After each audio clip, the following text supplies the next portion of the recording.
Calling to order Historic Landmarks Commission, April 23rd, 2025. Let's start with a roll call. Thank you, Chair Grumbine. I will begin with Chair Grumbine. Present. Vice Chair Uli. Present. Commissioner Butler. Here. Commissioner Dorden. Here. Commissioner Drury. Here. Commissioner Ensberg. Present. And Commissioner McClure. Here. We have quorum. Thank you. All right, thank you. All right, well, let's go on to item A, public comment. Any member of the public may address the commission for up to 2 minutes on any subject within our jurisdiction that is not scheduled on this agenda for public discussion. All right, do we have anyone in the room that wants to comment on something that's not on our agenda? Thank you, Chair Grumbine. At this time, I do not have any speaker slips for general public comment, though if anyone would like to fill out one of those, they can bring one up to me at this time.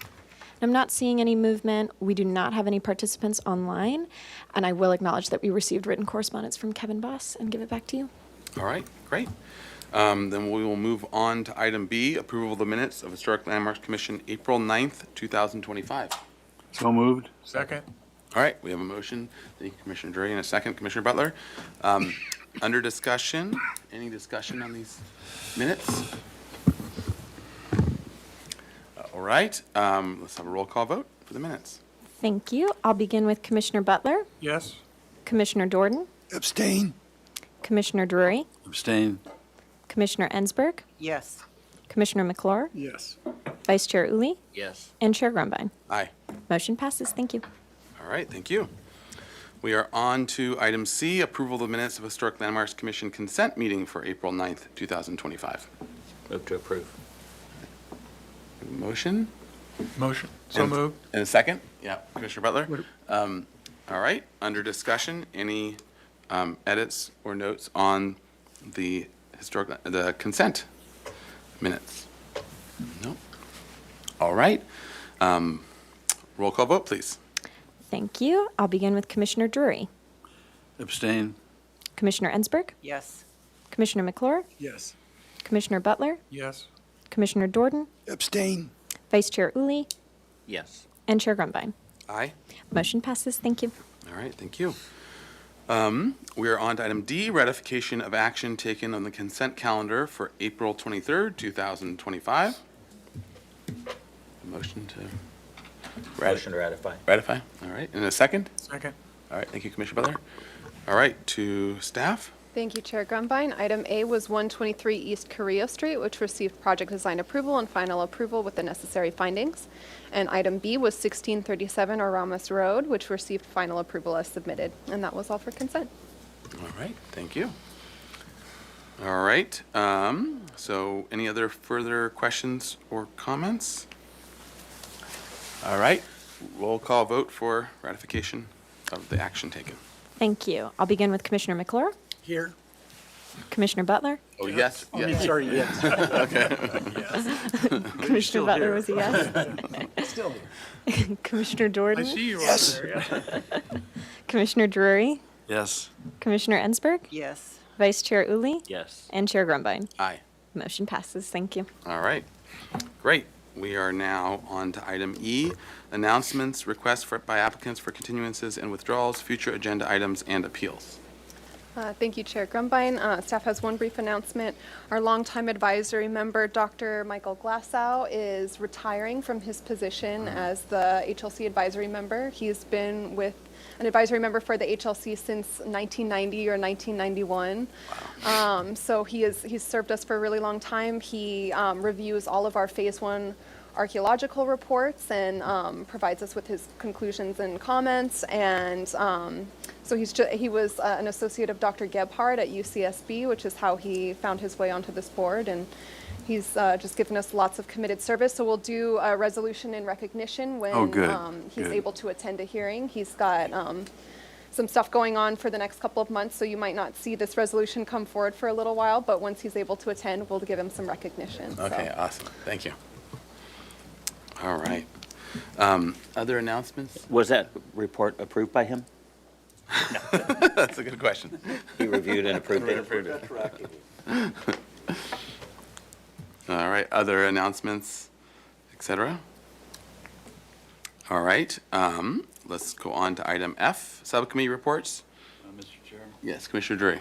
Yes, I was sent the request for a sign change at 123 Harbor Way, the Maritime Museum, replacing a big sign with a smaller sign, very tastefully done. I determined it wasn't necessary to come to HLC.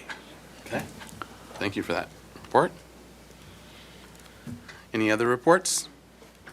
Yes, Chair Commissioner. Grumbine, on the State Street Interim Working Group, I represented the working group last week for a meeting that was with Tess Harris and Thomas Sekula with the Downtown Food and Beverage Committee, and we shared with them the in-progress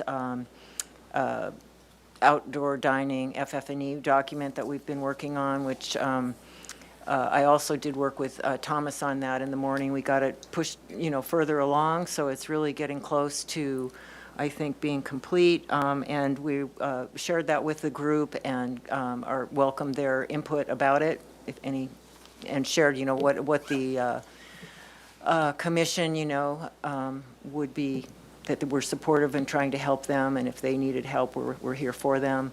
So it was a very good meeting, and they were going to send any comments they had into Tess.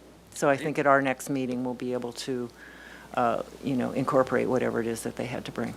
Great. Thank you for that. Thank for you. representing us. Okay. Any other subcommittee reports? All right. In that case, we're 8 minutes ahead of schedule, but technically, if item 1 folks are ready to present and be here, you're all ready to go? Okay, great. We can start item 1, which is a draft environmental impact report for Los Patos Underpass Removal Project. And the bridge was found historically significant in the Historic Structure Sites Report reviewed by the Historic Landmarks Commission on April 15, 2020. The proposed project involves the removal of the Los Patos Way off-ramp underpass, bridge number 51-0235, which is owned and operated by the Union Pacific Railroad.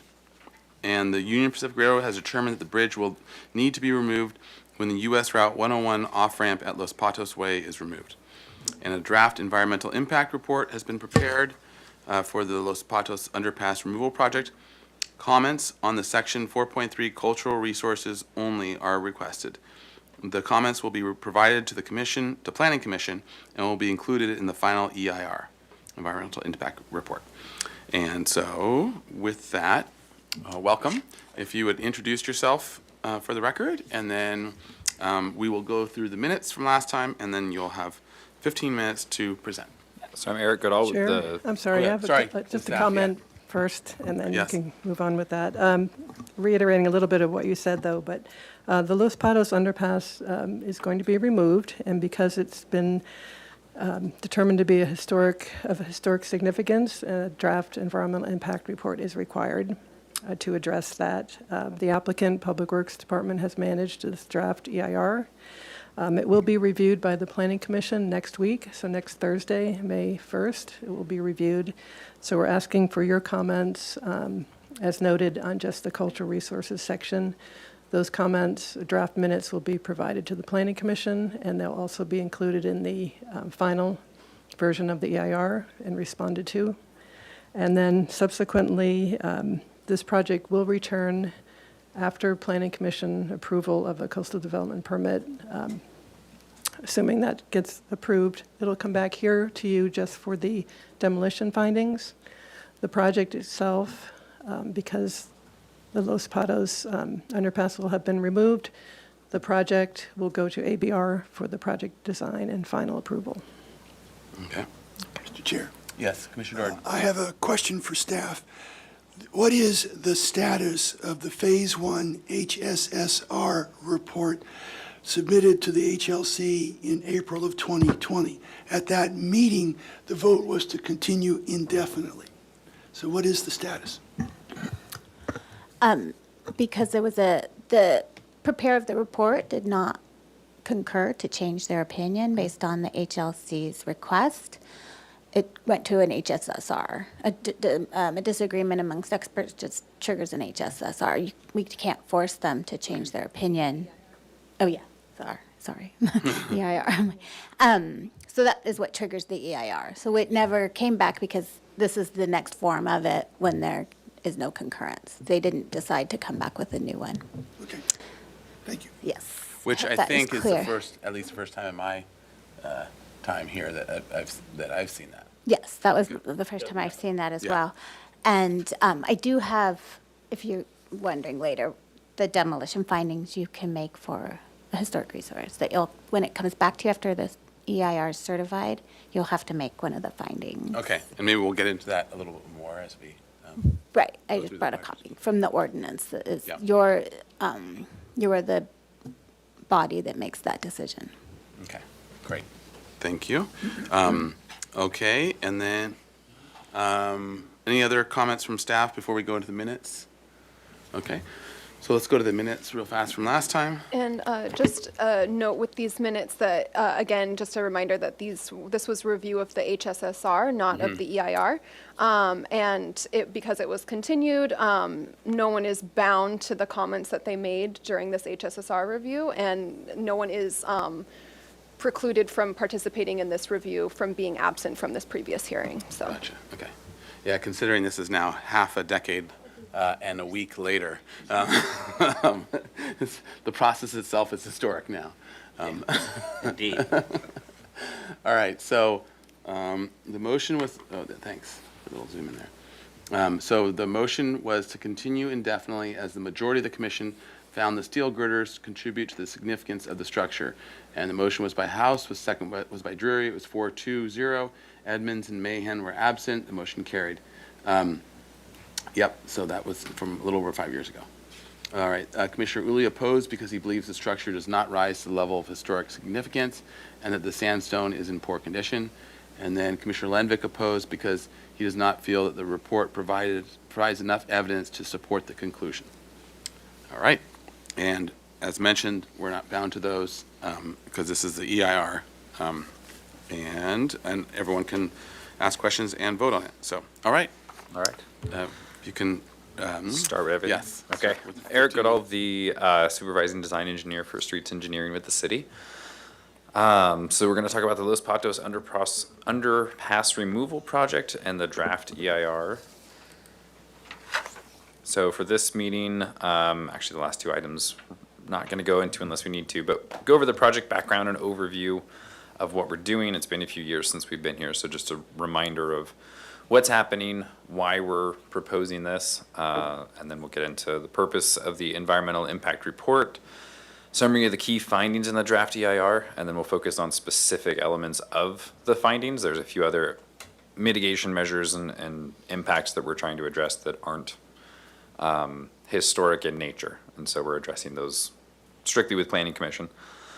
And then at the end, if we want to get into the next steps, we can go over the project schedule and next steps as well as the required discretionary approval.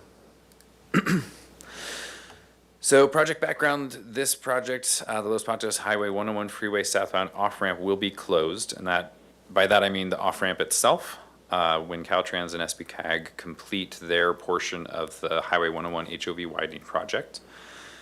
Union Pacific Railroad has requested that we remove the Los Patos underpass rather than the underpass simply not functioning as an underpass. And that's to avoid public nuisance and continued maintenance for themselves once the freeway off-ramp is closed. They've also requested that the removal of the Los Patos off-ramp occur in conjunction with construction of the Cabrillo and UPRR Bridge project, which is a adjacent project happening. Their rationale for that is there's a lot of impact to their operations if these two removals were to happen at separate times. They would need separate shoe fly tracks, and so they're shifting their operations on and off the tracks. So their request is that these both happen at the same time, and that's our current goal. So the adjacent projects, there's a couple of, I would say, one project that we split into two phases that's adjacent to this specific project. So you can see phase one in, let's see, I don't see the cursor showing up. You can see it in the blue area indicated with phase one. That's the Cabrillo Roundabout. It's actually at the end of construction right now. We're going to have a ribbon cutting in May for that. And then phase 2 is that section to the north, which includes widening the median and reconstruction of the existing Union Pacific Railroad Bridge. That came to HLC, I want to say 4 or 5 years ago, and also received final approval for that section. This portion here, this is what we're discussing today. So the green section is the portion of off-ramp that will be removed by Caltrans. They're actually only demoing up to UP right-of-way, but they'll be fully demoing all of the pavement up to Union Pacific Railroad right-of-way. Our project proposes removal of the Union Pacific Railroad Bridge, as well as the roadway underneath up to what will become a cul-de-sac at Los Patos, as is indicated by the shaded area and the arrow over here. Oh, my cursor does show up. That's great. All right. Here is an existing picture. You can see the existing steel girders, as well as some of the sandstone abutments in that center column that were deemed historically significant based on the HSSR and previous meetings with HLC. And what we're proposing is what Union Pacific Railroad will approve for their future tracks. They're requiring removal of portions of the abutment, which they haven't been specific as to how much of the abutment, but basically fill in the whole space so that all of the future track sits just on that fill and not on any structure beneath it. We would continue to have what's shown here is a gravel or DG path from the cul-de-sac area back towards the tracks so that city crews could go back there and perform whatever kind of maintenance they need to do, whether it's pruning of vegetation or taking care of other nuisance behavior that can happen in these areas. And then we'd have a fence with a rolling gate there as protection for both the city property as well as the railroad. So the purpose of the EIR, the draft EIR, will evaluate the environmental impacts of the Los Patos underpass project. We wanted to focus on the impacts that are related to the potentially historic resources as evaluated in the HSSR that was previously reviewed by HLC. The options we evaluated in the EIR included no project, which wouldn't satisfy the needs from UPRR, leave in place, which again doesn't satisfy the request from Union Pacific, and relocation, which relocation still wasn't deemed to be feasible or to reduce the environmental impact based on the visual element, that if we're removing it from its place, it's not there anymore. So the EIR studied this project area. We took a look at trees and other things within this area, but what we're looking at specifically here is just the sandstone and the bridge itself at Los Patos. So the EIR identified significant unavoidable environmental impacts related to the aesthetics, the biological resources, cultural and tribal structural resources, specifically the removal of the eligible structure of merit, hazards and hazardous material, and the land use and planning, which again was the removal of an eligible structure of merit.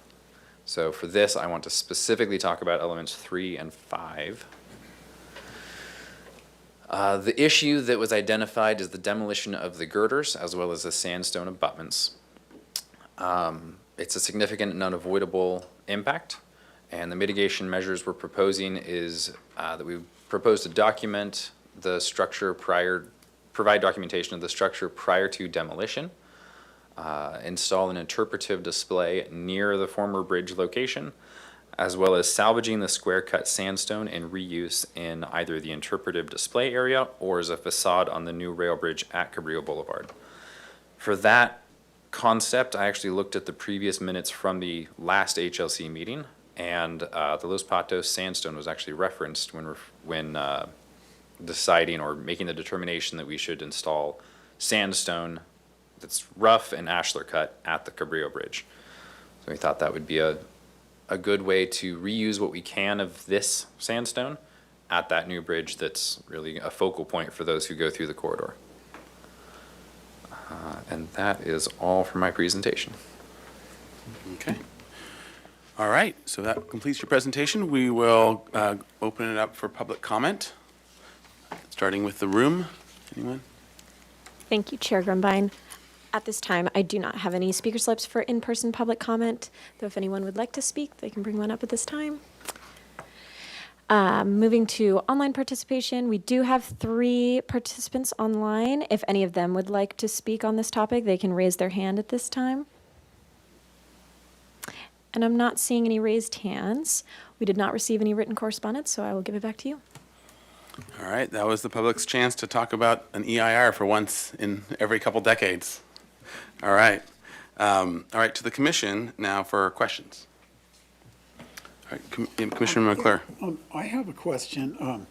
Where does the fence, well, first of all, how did you determine where the fence and gate would sit or locate? I'm going to guess what they're going to say. Oh, this It's only the EIR. Right. Yeah. The project's going to go to ABR because this is out of EPV and won't be historic. So once this is over, they'll review that. Yeah. They're going to use it as a backdrop for like Bugs Bunny to pull over it. And they can drive into the. Sorry, that was. Okay. Let's see.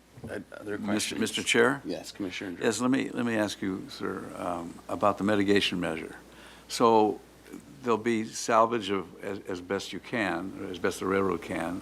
I suspect you might need to have a monitor on hand because the railroad, my experience, has been pretty destructive when they want to be, just sort of losing things. But I think that's at least a start. But I would love to see sort of a display cut into that picture you showed of the railroad, the new, not bridge, the new what? Yeah. Bank, Yeah. track. Let me go back to that. And, yeah, so, because there's a real specific profile with that, with both sides of the cut and then the center pillar. I know it's been a traffic nightmare for Caltrans forever because trucks go in there and they just get their top shaved off because they don't read the signs and so on.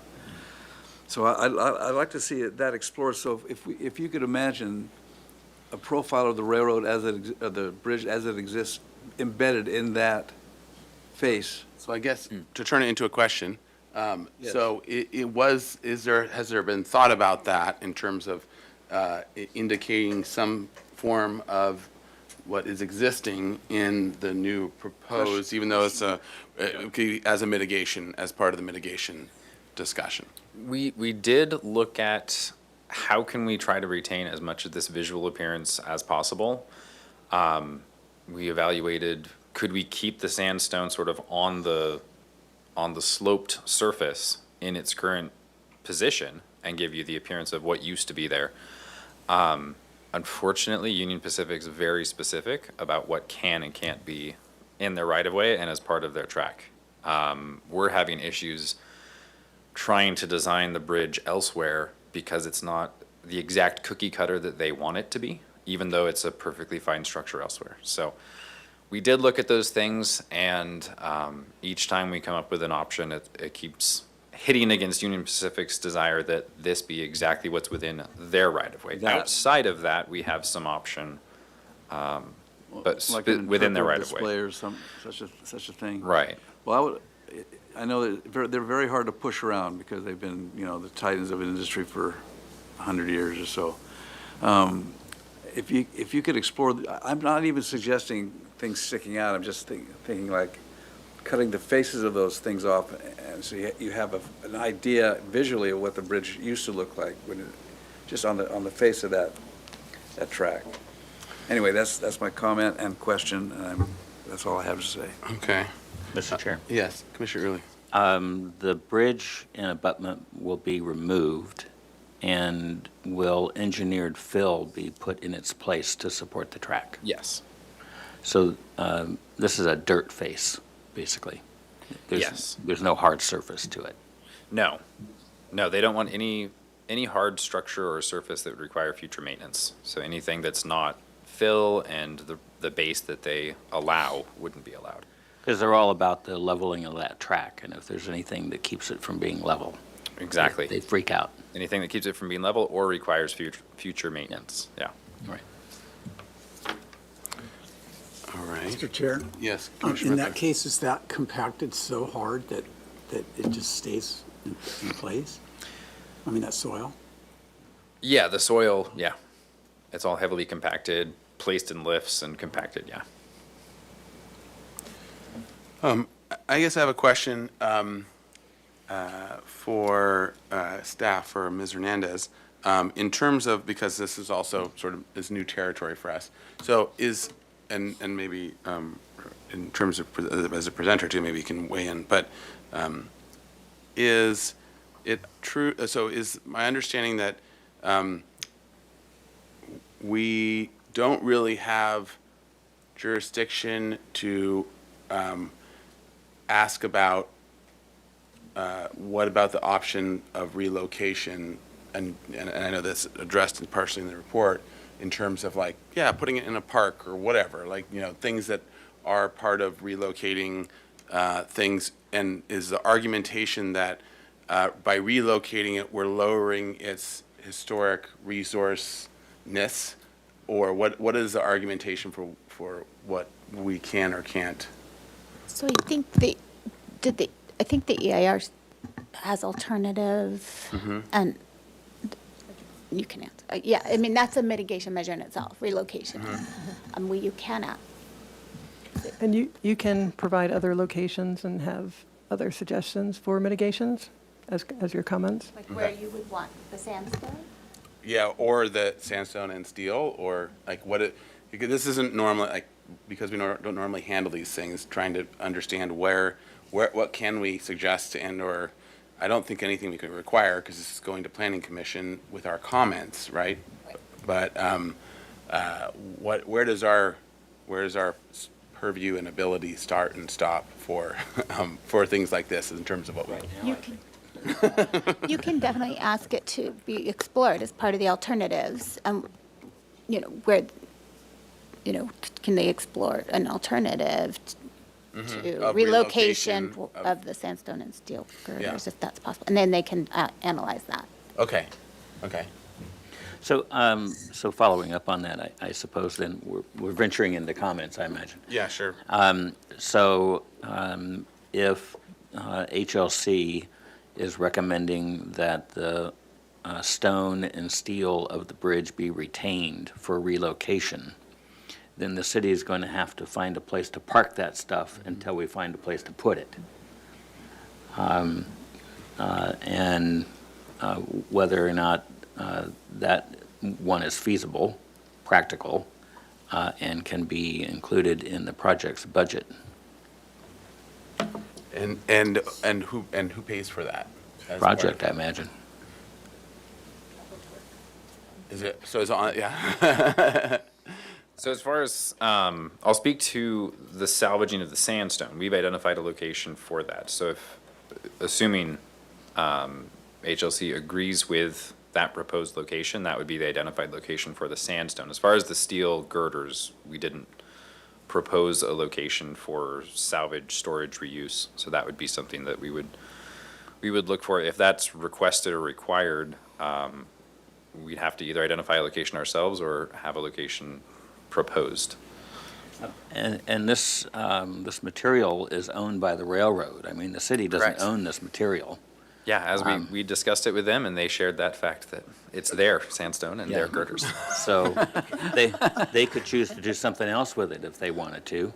They could choose to not give it to the city to then reuse or, yeah. Probably under this little thing, if you want it, you can pay to move it and do You've it. worked with with them it. before. Yeah, exactly. Mr. Chair? Yes, Commissioner Drury. Well, it seems like a done deal that the bridge is going to go. I don't think there's a way around it.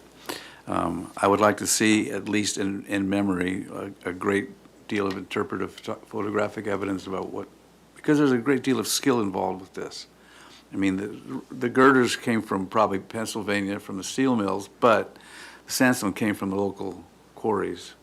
And it's a pretty artisanal bridge, it's very specific. So I'd like to see, as best that can be done in terms of historical mementos, And I still would like to see somewhere around Los Patos Way, the use of some of that cut sandstone, maybe as a platform for the interpretive center. But I'm afraid I'm going to have to say goodbye to that little bridge. Thank you. I think we should start rolling into comments with it as well. Yeah. Commissioner Ansberg? Well, I had a question about Okay. the picture that you had up a minute ago that shows where you show your little drive there with the fence, yes. So where the end of that little driveway, is that the line of where the right-of-way is? No, there's actually small parcel from, I would say, the road edge back some distance. I'm not sure off the top of my head So how far back there that is some goes. space there? Yeah, there's a Okay. small city-owned parcel there that's basically the roadway right now. And then from that point where we hit UP right-of-way back is, of course, Union Pacific's right-of-way. And you mentioned that the purpose of this is to give access for work that the city has to do within this area?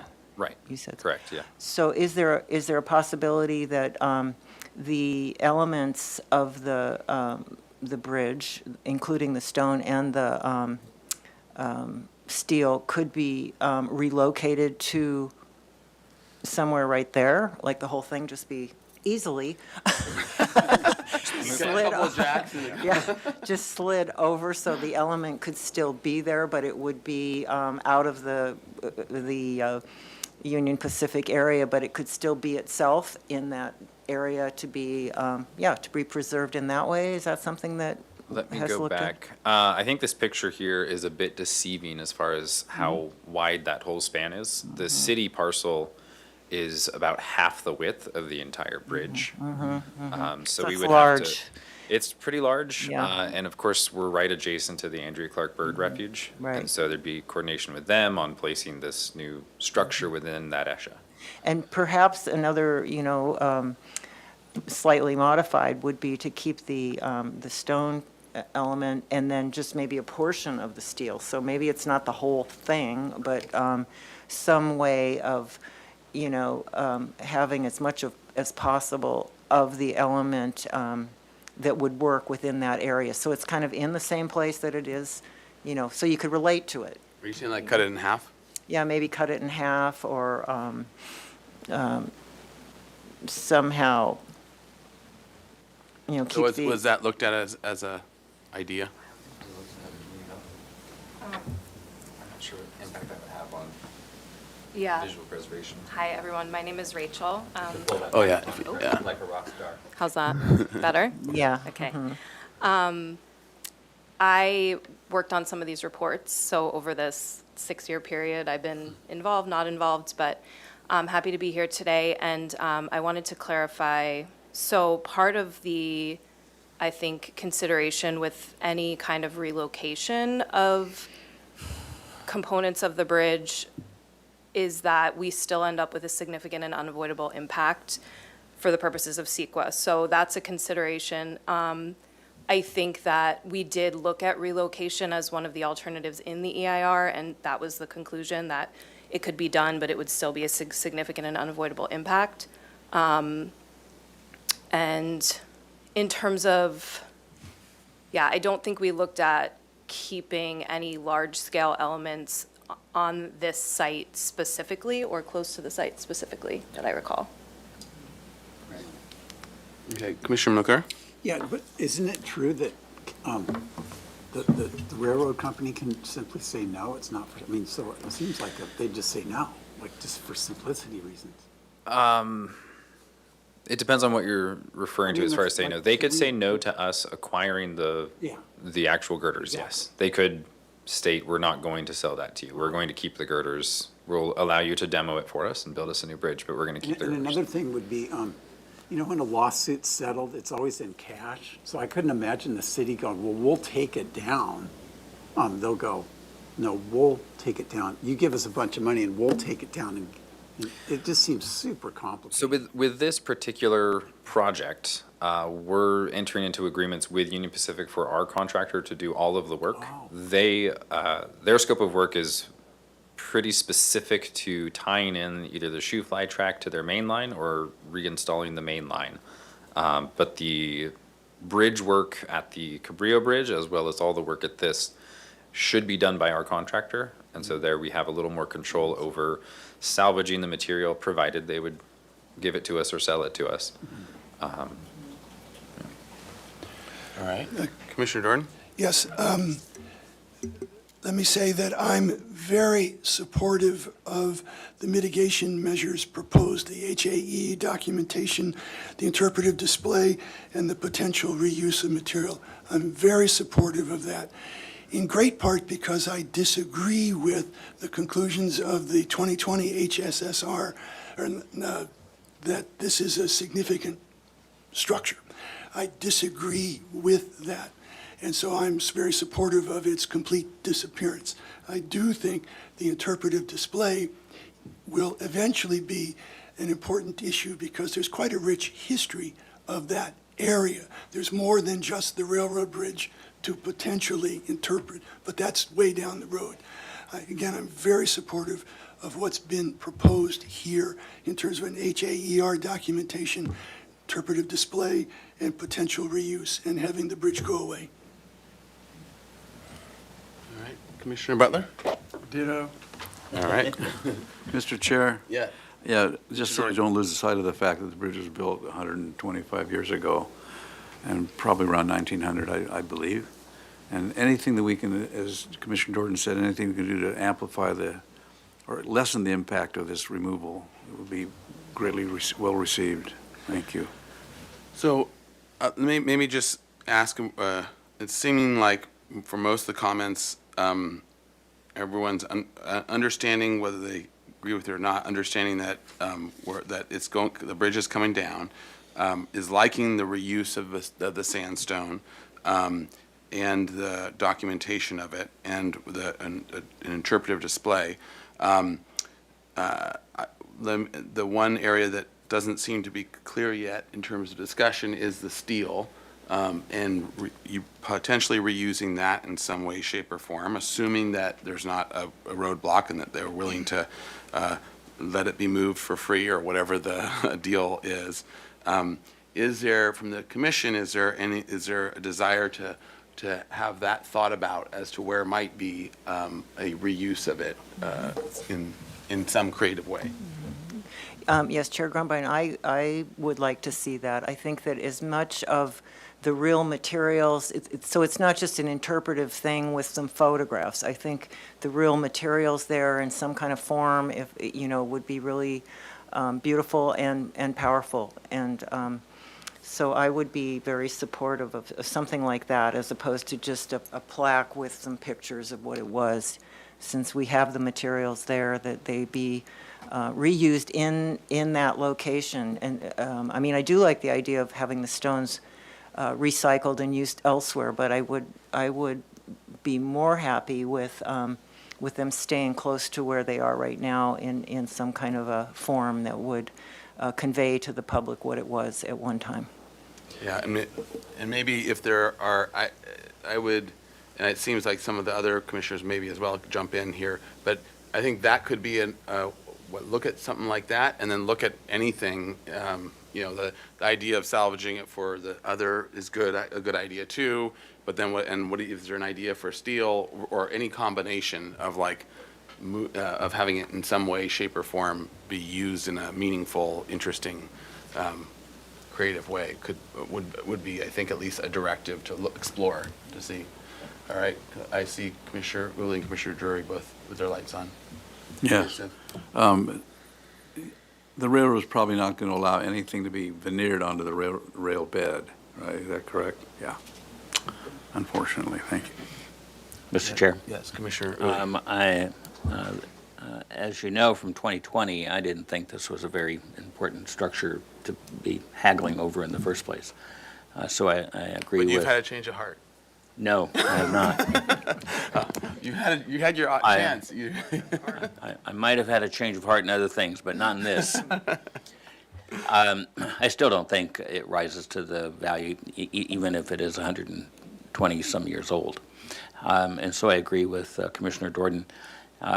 it doesn't sound very practical to me that the steel girders, as big as they are, they've got to be at least 60 inches tall. I mean, they're big. How that would be interpreted in a way at this location that would mean anything to anybody. And so if the railroad is willing to give them up, I say, the city finds a place to store them, and then we find a more practical way to use them so that it means something. It's like having a steel beam that once was part of the World Trade Center sticking out of the ground and nobody knows what the hell it is. And okay, so it's a steel beam. All right. That doesn't sound very practical to me. We can cut them up and use them as K-rails on State Street. There you go. Maybe that'd keep the cyclists from motoring through there.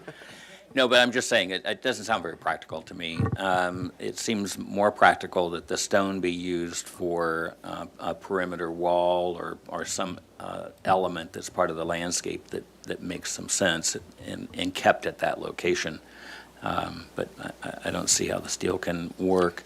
I do like the mitigation of documentation, and maybe it becomes a HABS project so that the documentation is stored at the Library of Congress and not just simply in somebody's desk somewhere that forgets about it. Yeah, go right ahead, please. So as currently written, it is for the formal hair record that will go to Library of Congress, so. Just as a question on that, does that include a 3D scan now, digital? It does not. It includes the narrative write-up, the large-scale photographs, yeah, Okay, so Drawings? and drawings. so how much harder is it nowadays, especially, to just get a good 3D scan of it as well and include that as the digital? I'm sure it's not, I've honestly not have too much experience with that, but we can explore if that's a more practical Okay. option. It's fairly easy. Yeah. Mr. Chair? Yeah. I do have Commissioner Drury? Is there a possibility the railroad, I know there's been several different enumerations of the railroad. Southern Pacific was first, then now it's Union Pacific. But are there plans that you know of historically from drawings that made that bridge? I don't believe we were able to find, like, original Yeah, plans, you mean? I don't believe so. Okay, it'd be nice if we could. We do have some photographs, some historic period photographs, yeah. All right. Thank you. All right, Chair. Commissioner Jordan? Just to reinforce something that Commissioner Uli said, reuse in preservation terms can be an ambiguous term. This is a very big this is a very big artifact, and then one that's not, you can't reuse bridges in a sense. And the issue is what happens when something that's very big becomes, in the process of reusing it, very small, that it's cut down and inserted in something else.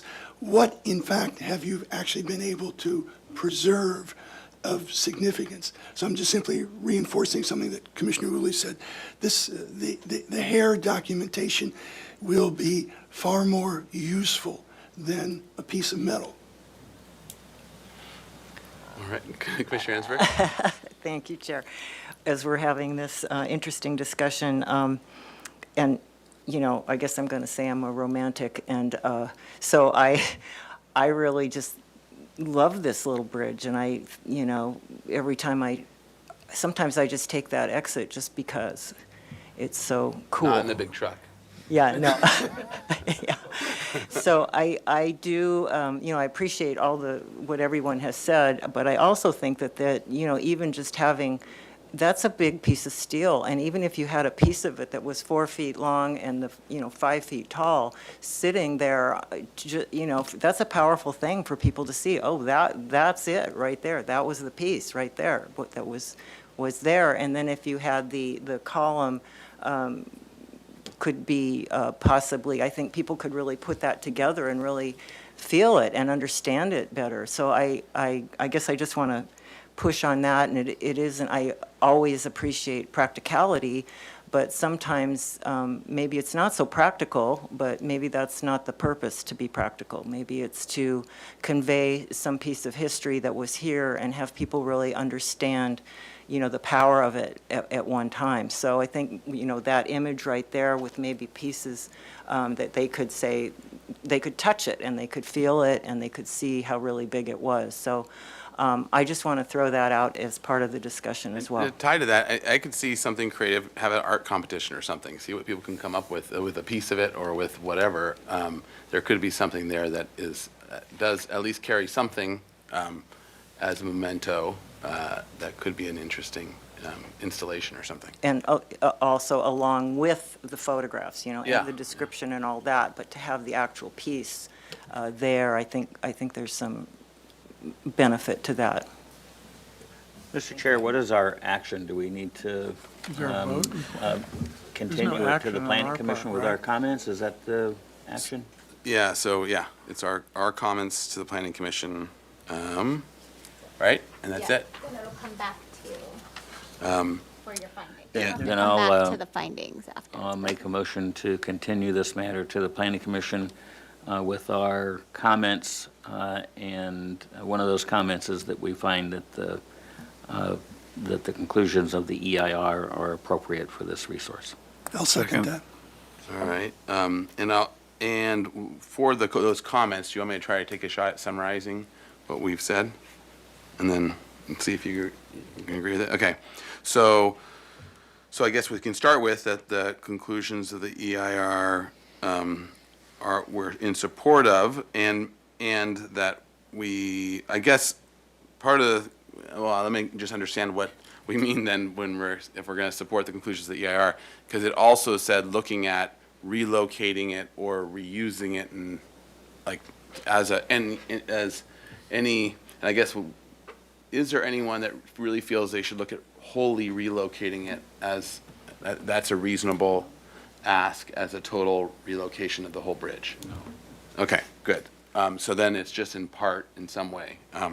Is everyone in agreement the sandstone idea is a good idea, at least in concept, for reusing it on the other bridges? Okay, good. All right, so. Or broadly, just reusing it. Reusing it, whether it okay, might yeah. be the other That's- bridge because that's of a an good point. engineering issue, Yeah. or it's reused at the current site. Yeah. Just reused. Reusing in some way and looking for how that is creatively done. And to add to that, that it could be a combination. So Yeah. they could have some pieces still Yep. there, and then Some they could reused on use the the rest. But it bridge. shouldn't just be wasted. Yeah, It should yeah. be used. Reuse sandstone. Okay. Pardon my interruption through the chair to the rest of the commission. If we could, we had some like workshopping going on. Would you mind restating Sure. the Yep. first comment just so we have a clean motion? Thank you Yep, so much. sounds good. All right, so one is that we agree with the conclusions of the EIR, and that we are supportive of the reuse of the sandstone in one location or multiple locations, and are interested in the steel being looked at in ways of that it could be reused either through interpretation or through art or in other ways, and to look at what might be a good way of reusing some of that. And then we're in agreement as well with the documentation method outlined, and additionally to look at also a 3D scanning, a high-resolution 3D scan of the bridge, to incorporate that as part of the documentation. And then as well are interested in a interpretive display of some sort at the location as appropriate. All right. Any other comments? Does that summarize well? Just one clarification that it's, so as part of an interpretive display that would include the things you mentioned, and also possible actual pieces. Yeah, I think labeling it could is perfect, because it could include an interpretive display that includes visuals of, such as photographs, as well as potentially artifacts of the bridge itself. So that leaves it open, but it's still being clear about it. Okay. Anything else to that? Maker of the motion, okay with that? And the Chair. seconder? You had mentioned that the total relocation, you're not in support Is of, off. right? Okay, Yeah, that's we part of understand the- that that's not off, practical. that's not practical. And I just wanted to mention that the interpretive display would come back to you then for your comments Yes, on that. I think that would be to come back to At a later us. date. Yeah. And it's assumed that the interpretive display would be at this location near, okay, just to state the obvious. Okay, thank you. I'm sorry, once this EIR is adopted, approved by the Planning Commission, the project site is no longer in our jurisdiction. So how would the interpretive part of it come back to us? Wouldn't it go to ABR? It's because it's the mitigation measures that you agreed to. All right. So just that portion comes Yeah, to us. just the, So we still keep our finger in the pie. so- yeah, we had one for St. Francis Hospital, came to the HLC, and it's the one thing that you would be able to review all the text and everything, because it's a mitigation measure for something this board found significant. All right, thanks. All right, thank you for that. Pardon Are- my interruption, just as a point of clarity, would you like us to add the comment that the commission understands that full relocation is not practical? And then the verbiage that Commissioner Ensberg recommended, that the commission is interested in interpretive display at the site of the current bridge? Yes. Okay, Yeah, thank that you. sounds good. Yeah, some commissions don't even like the bridge, so. Yeah. So do whatever you want. Cut it up into pieces and sell it on street Yeah, floor. there we go. All right, any other points to add to that or discuss? Everyone good? All right, and the maker of the motion, the seconder are good with it? Yes. All right, let's have a roll call vote. Thank you, Chair Grumbine. I'll begin with Commissioner Dordan, Yes. Commissioner Drury, Yes. Commissioner Ensberg, Yes. Commissioner McClure, Yes. Commissioner Butler, Yes. Vice Chair Uli, Yes? and Chair Grumbine. Aye. Motion passes. Thank you. All right, thank you. Good luck. All right, thanks. See you next half a decade. All right, so our next item is at 2:45. So we need to adjourn Break. until minimum 2:35. All right, Thank you. okay, we are.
So now we are on to item 2, Historic Landmarks Commission, April 23rd, back in session.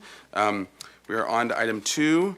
This is a new item for concept review, 712 San Pasquale Street. This is listed on the Historic Resources Inventory, constructed in 1910 in the Craftsman style. Proposal to demolish the existing one-car garage and construct a new 3-story detached accessory structure that includes a new 2-car garage and 2 new residential units. No final appealable action will take place at this meeting. Project compatibility findings will be required for the project design approval. All right, welcome. If you could state your name for the record, and then we'll have any comments from staff, and then you'll have 15 minutes to present. Hello, my name is Brooke Van Dyne. I'm with Sherry and Associates Architects. Sorry, that was a little loud. All right, I'll just go ahead and get right into this. So Sorry, do we have any comments from staff? No staff comments at this okay, time. great. Thank you. I just want to remind you that you'll have the phase 2 of the impacts of this once the commission is at a comfortable level with the design, because we don't do, Yeah. so they don't have to rewrite it and rewrite Okay. it. Yeah, okay, that's a good point. So this is for concept review only. Yeah. So no final appeal will actually taken, we had the historic structures site reports phase 1. And so that gave then basic analysis of the project. And Of the then front building. Of the building, of the Yeah. existing buildings. Mm-hmm. And then now we're seeing the project. Whatever our comments of that, we'll then see the phase 2, evaluating it at some point based Right. on whatever our. Yeah, typically when it's ready to move forward. Yeah. Okay. do we All have right. site photos for this? I didn't see it. Yes, if you go into the folder icon at the very bottom. Oh, gosh, I'm so sorry. It must That's not okay. have synced. I do have them, but I'll add them to the folder Okay. now. So you may remember the project that had the half pipe in the backyard. That's this one. if that helps jog your memory. Okay, so I'm going to just go ahead and get right into this. So as you mentioned, this project is currently developed with a single-family residence, craftsman-style bungalow house, and there is a garage that is approximately 288 square feet that was deemed not historically significant, as it does not contribute to the potential historic streetscape of the property. So we are proposing to demolish that garage and construct a new accessory structure. The first floor, and this is using the city's AUD program. So with the average unit density, we're allowed to have 3 units. So we are constructing 2 new residential units. The accessory structure will consist of 2 2-car garages on the first floor. Each garage is approximately 425 square feet. Then there will be 2 new residential units above the garages. Each apartment will be approximately 741 square feet each. That will be 400 square feet on the second floor and 405 square feet on the second floor, and that includes a private open yard balcony that is approximately 130 square feet. The third floor apartments will be approximately 336 square feet, and they're each single bedroom apartments. And I will get into just an explanation of what we're going to be doing on the exterior. This is going to be the front elevation, and based off of the consideration to post Hazeltine's HSSR report, we are proposing new single-hung aluminum wood-clad windows. There are a couple windows right here, and these will be designed to look like single-hung windows, but they will operate as casement windows. On the existing residence, there is a triple window on the front elevation, the street-facing elevation of the house, and we wanted to tie in that triple window to this unit for continuity of design aesthetic. Okay. Okay, perfect.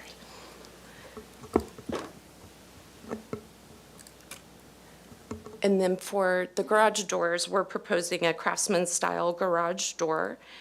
And the existing primary residence has some nice craftsman-style bungalow tapered columns, which we would have liked to have tied into the design of the new structure.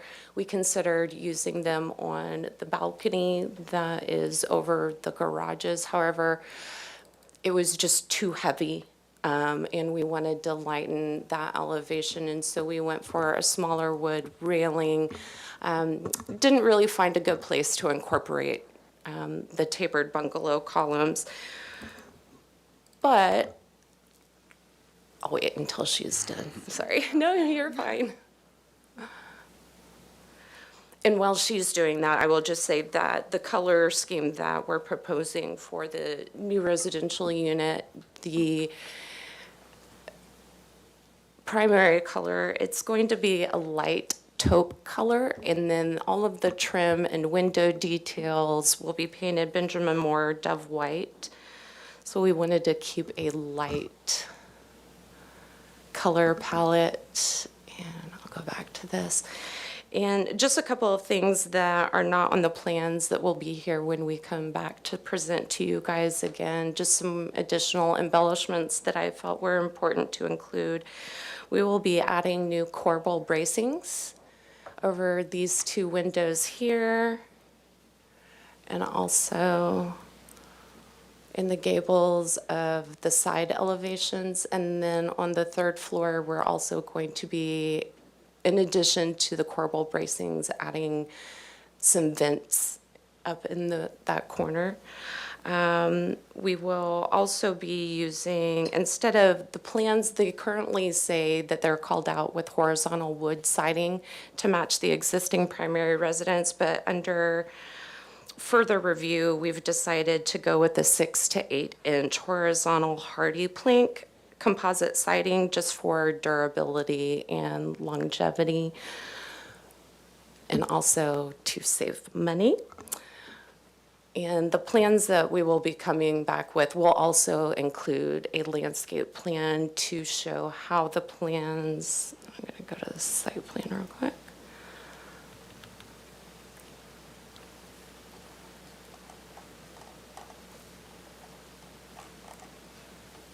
One of the commissioners at the HSSR hearing had mentioned their concern about neighboring properties and how they were going to be screened from a new 3-story residential unit. There is a structure on the neighboring property that is right here, and the landscape plan that we're coming back with will include landscaping to show how this side of the building is going to be screened, as well as how there will be a landscape barrier for screening on this side of the property at the alley level as well. There is another residential structure that is right up against this property line, and that landscaping will be included there as well.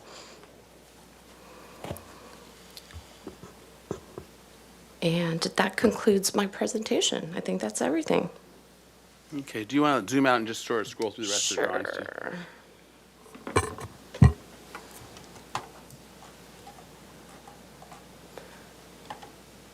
And this is just the proposed floor plan if you're curious about what's going on the inside. This will be the first floor, the two-car garages.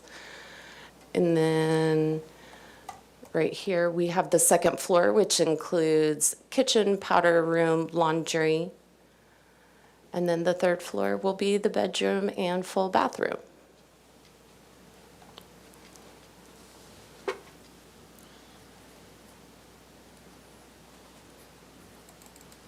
Oops, here we go. And then back to the elevations. Okay. And the photos, maybe we could. Oh, yeah. Oh, yes, that's right. Let us see the photos, please. I think it's already open. There we go. Yeah, she got it for me. So this is the garage that will be demolished. Thank you for reminding me. And again, here the garage and half pipe that will be going away. And you can see the residential structure on the adjacent property as well. There is some landscaping, and there is a tree right here. But the new landscape plans will include how that is being screened from the yard. You can see it a little bit better here. This will be the location of the new structure, and the orientation is the same, that if you were facing this direction, you would be facing the front of that new residential structure. And this is a picture of that residential structure on the neighboring property on the Orange Avenue side of the street. And this is the residential structure on the other side of what will be the driveway for the new residential structure. This is the one that I was mentioning is right on the edge of the alley. And this is the front. All of the window trims and details are designed to match the window trim and details on the existing residence. We wanted to tie in as much as we could from the original house. Before we had decided on the corbel bracings, we had considered doing the lattice detail in the gables. We just felt that the corbel bracings gave it a little bit better look, a little bit more dimension and texture to the elevations of the new structure, so we decided against the lattice and went with the corbels. And this is the back side of the existing residence. And this is just the Orange Avenue side of the property.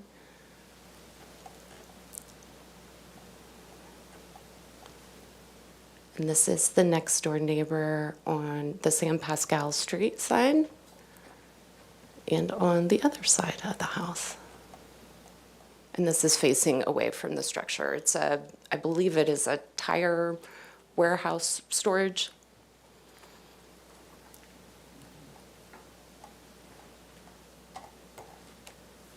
And those are the site photos. All right. So if that completes your yes, Commissioner. We probably don't need an interpretive structure. I mean. Well, maybe. Maybe, well, maybe for the garage. No? But that's true. Yeah, it's a historic corrugated garage. Might be some surplus beams around. Yeah, that's true. All right, so that completes your presentation. Yes, sir. All right, let's go to public comment on this item. Thank you, Chair Grumbine. At this time, I do not have any in-person public speaker slips, though we don't have anybody that wants to talk. We don't have anybody that is online right now, and we did not receive any written correspondence for this item. So back to you. All right, great, thank you. All right, to the commission for questions. Mr. Chair, Yes, Commissioner Drury. have there been any sun or shadow studies about the, 'cause that's a fairly large chunk to put in 3 stories for the neighbors? I'm not quite sure the orientation. Well, yeah, actually, can you go to a site plan and show us north? Sure.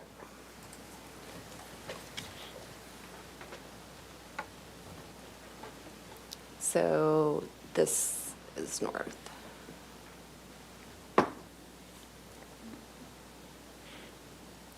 So you're probably going to be just casting shadow on your own property, and then, We did not do a full shadow study, but we did include the solar height limit, and we were well outside of those areas. Okay.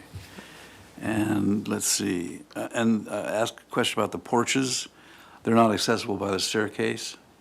No, They're just from inside the unit. standalone, okay. All right, perfect, thank you. all right, Commissioner Ansberg? Yeah, I have a couple questions, thank you. So are the colors, yeah, these are random questions.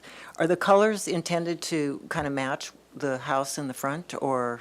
We will be proposing some updates to the primary residence under Phase 2, and so we're wanting to tie those in and use colors now that we'll be using in the Phase 2 to update the house, repair the siding, just give it a facelift, if you will. Yeah. And then the hardy siding, it's a cement board, but it looks the same as what you're showing, it's just that it's the hardy siding, right? Correct, yes. Okay. And then the garage doors, is there any, did you look at any, do they have to be that wide? They do have to be that wide for the maneuverability standards for the city's parking and maneuverability. So, and with the backup dimensions that we have, that's how wide the door has to be. Okay, okay.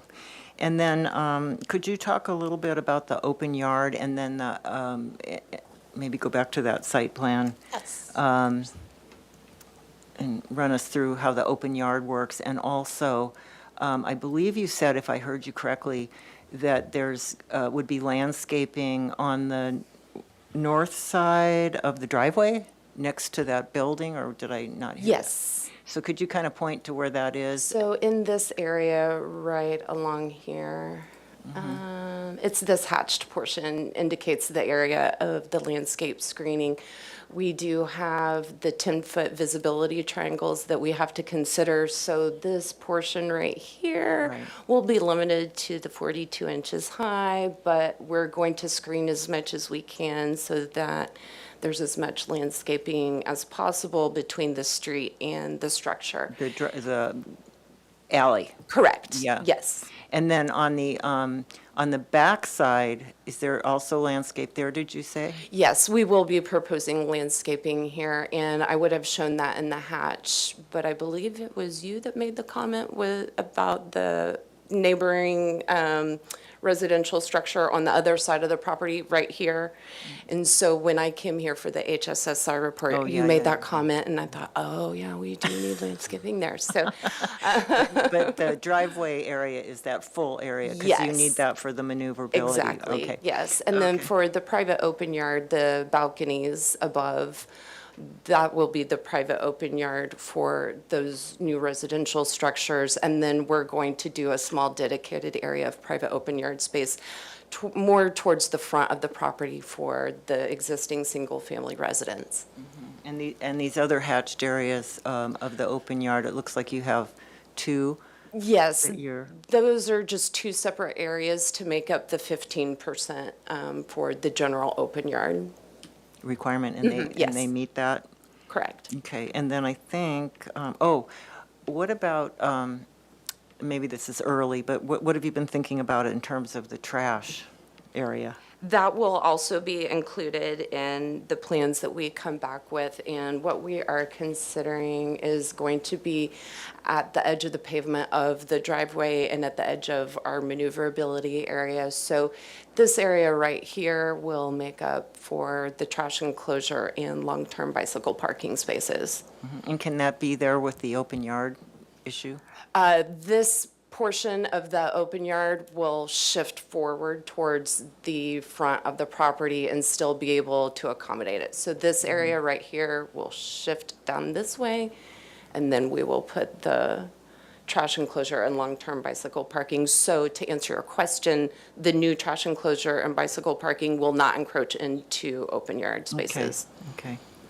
Okay, I think those are all my questions right now. Thank you. You're welcome. Mr. Chair, Commissioner Doran. I have a couple of questions that deal with automobiles.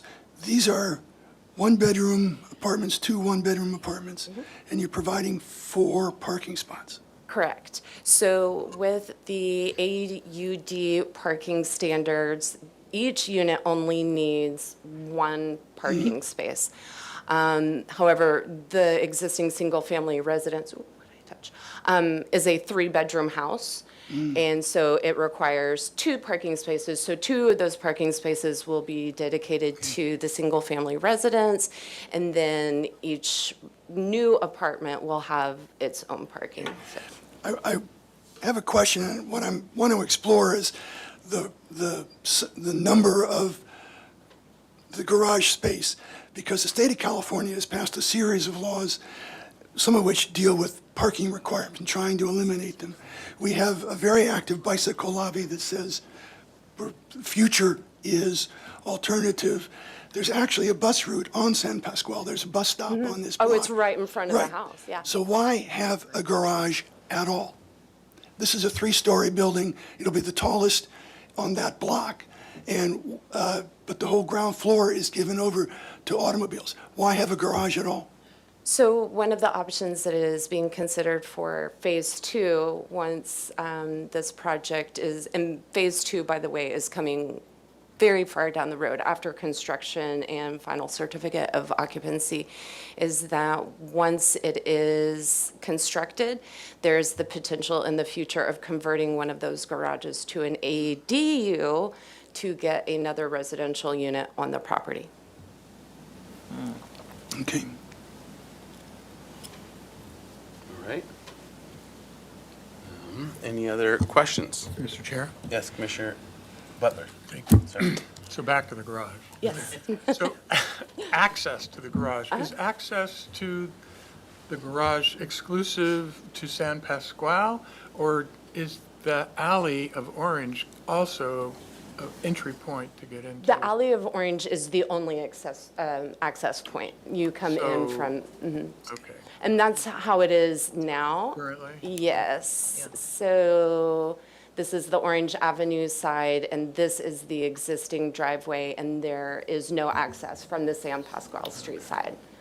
And I believe that is true for all of the properties They along all that have side of alleyway San Pasquale. access limited Correct. to that. And then for the garage doors, can you go to the elevation? Sure. I just want to understand what you're showing there. So are they clear? Is that wood panel? What material are you proposing for the garage doors? We're proposing the Craftsman style, the wood, no, they're not clear, to answer your question, I'm sorry. And I can see how you would think that from this, but a composite material for those. Just, again, for durability and longevity. No, I just wanted to make sure I. Yes. Okay, thank you. Mr. Chair, follow up to that. And how do the doors operate? Do they lift up? Do they slide? Do they bend? Roll up, Commissioner Butler? Mr. Chair, I have two questions. One is, what is the, Sorry. Now I call everyone Mr. Butler. Commissioner Butler. We didn't have any coffee at the break, so. All right. Commissioner McClure, The please. question had to do with the minimum size of, the minimum dimension of open space. Is it not 20? It's less than, or is it amorphous and it can be shifted? So when you're using the option where you take the 15% of the overall lot square footage, the dimensions are different. They're not 20 by 20. Those dimensions are then 10 by 10. Okay. And then secondly, if you could go to the site plan, along that driveway where the cars are backing out, I've worked on a lot of projects where a car tire can't really, you could have a planter along the fence, I guess is the point. And you probably will, because I guess that this is just a studied site plan, but it's not a working site plan. Correct. 30-inch planter, because you can't get the car overhang. And there is a 6-foot wood fence along this side of the property Yeah. as well. I would suggest, well, I guess we're asking. Maybe limiting the landscaping on that Yeah, side. getting a 30-inch planter on there, yeah, okay. Thank you. All right. All right. Any other questions? Chair Grumpine, Yes. I have one Commissioner other Edwards. question on the windows. You were pointing out that the windows you're trying to match the ones on the existing house.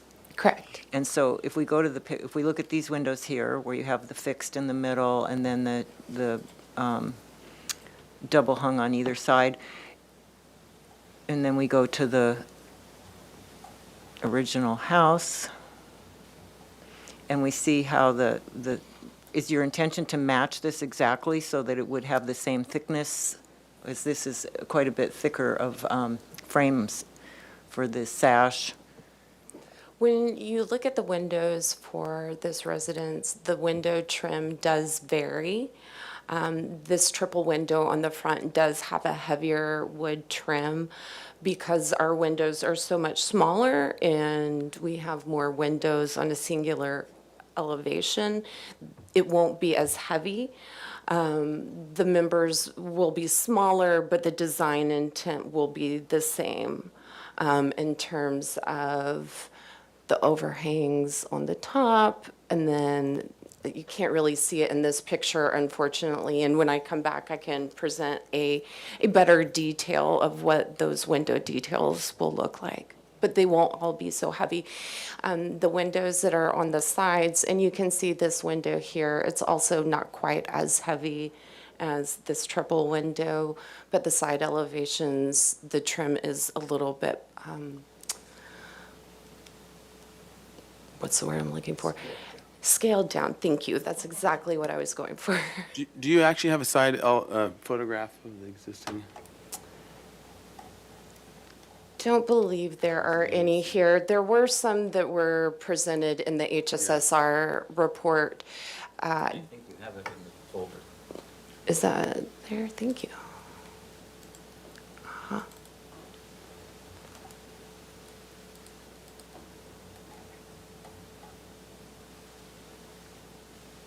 Yeah, there we go. Okay. So in looking at the siding here, it seems like it's a pretty thin, I think this is like, I don't know if it's vanity siding or there's some name for it, but, and it's usually actually like one board faked into three, and it's really skinny in terms of the size of it. You mean like a 4-inch exposure? Yeah, and probably even less than that. It's probably like a 3-inch look, anyways, even though it's one board that's divided into three. But all the seams are made to look the same.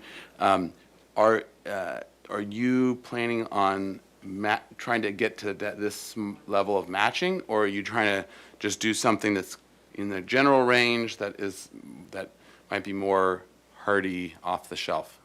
We're not proposing something that is so narrow. We are proposing a 6 to 8 inch. We felt that that was comparable enough to be complementary, but not matchy-matchy, and just a little bit better look aesthetically and a little bit more updated to current design standards. Okay. Fewer boards and cost less. Yeah. That too.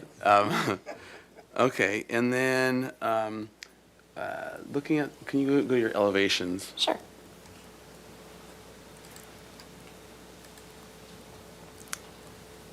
And which elevation would you like to see? Side elevation would be good, actually. So, yeah, if you, either side elevation is good.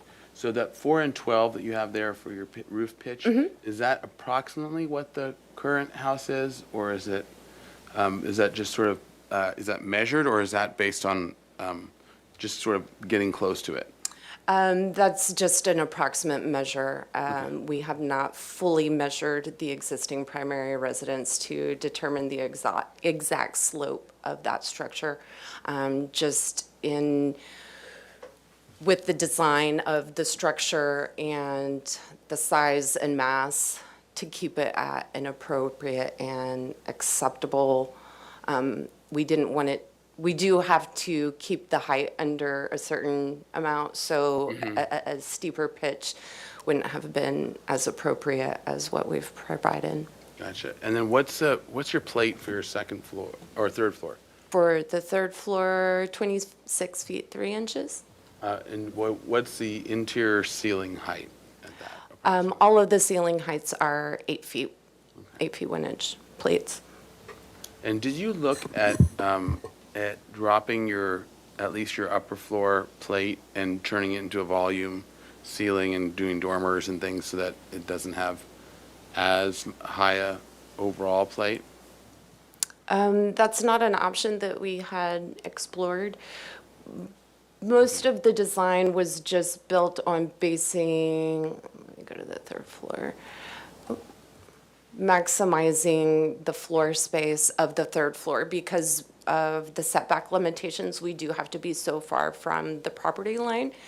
So we wanted to be able to maximize the bedroom size and not take up floor area with dormers, and also maintaining, a full-size bathroom as well. Okay, great. That's all my questions. Any other questions? Mr. Chair, Commissioner Drury? could we have the,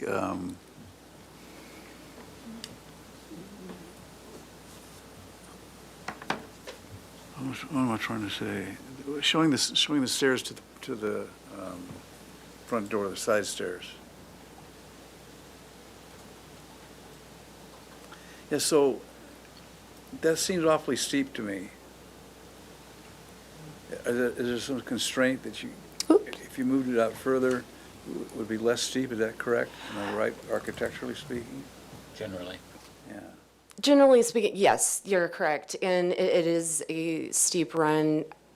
With the way that the lot is developed, we do have some site constraints in terms of how much space we have.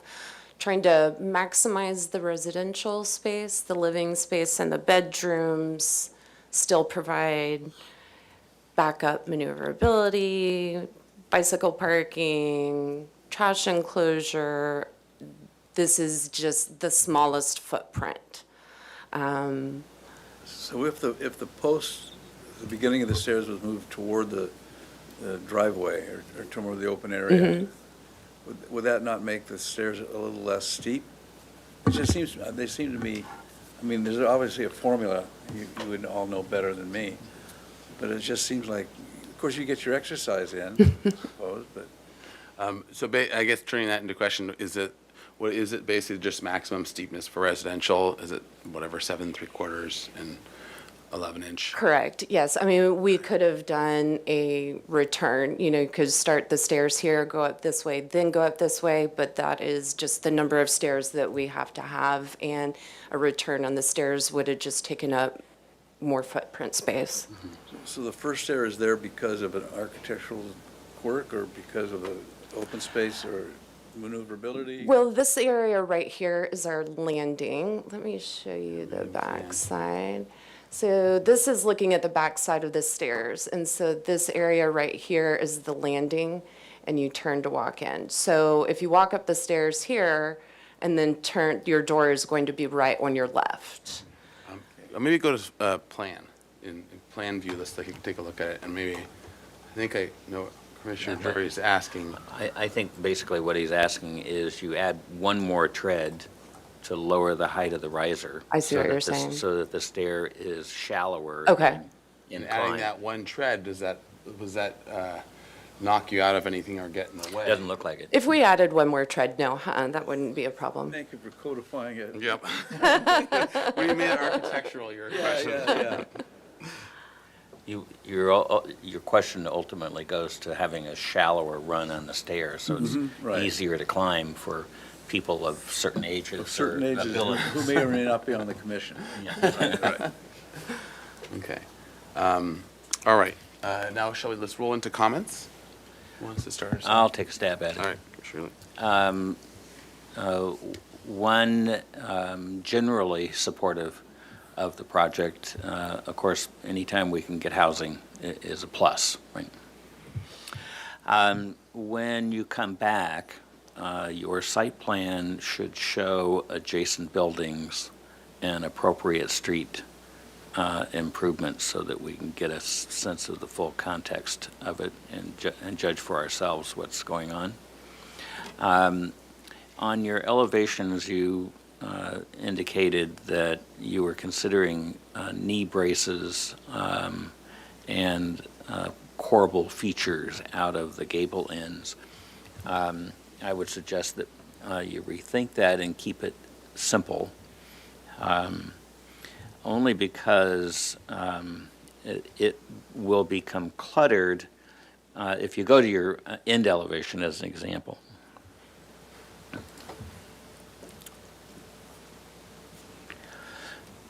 So either the east end or the west end, you've got two gables there. The middle one is false for all intents and purposes. And so if you're going to do knee braces or corbels, I would consider eliminating the middle false gable because it's not doing anything.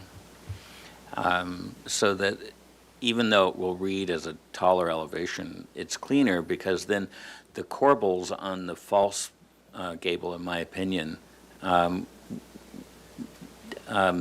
give you a misleading impression it is all false.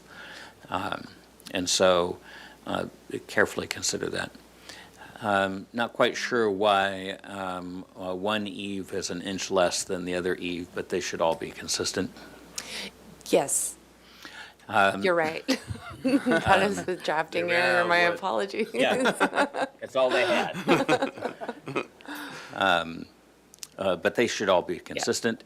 The knee brace for the balcony seems a bit spindly to me. Especially the bottom portion of it. Yeah, the Diagonal. diagonal piece seems a little spindly to me. Needs to be a little beefier or a different detail. There's something unresolved about it, I think. And the end of that beam also is, I'm curious, because it doesn't, the depth of the end doesn't look like it is perceptually, structurally strong enough to hold the post and the roof that's sitting on top of it. So maybe that end chamfer really needs to be sharper so that there's more beef underneath the beam, just so that it looks like it's supporting something. It looks a little weak. And I think you said this, that currently you've illustrated the building with the same exposure on the horizontal siding roughly that the main house has. And you're after something that is, if you eliminate every second line or something, you're looking for a deeper, more face on it. So 6 to 8 inches versus 3 to 4.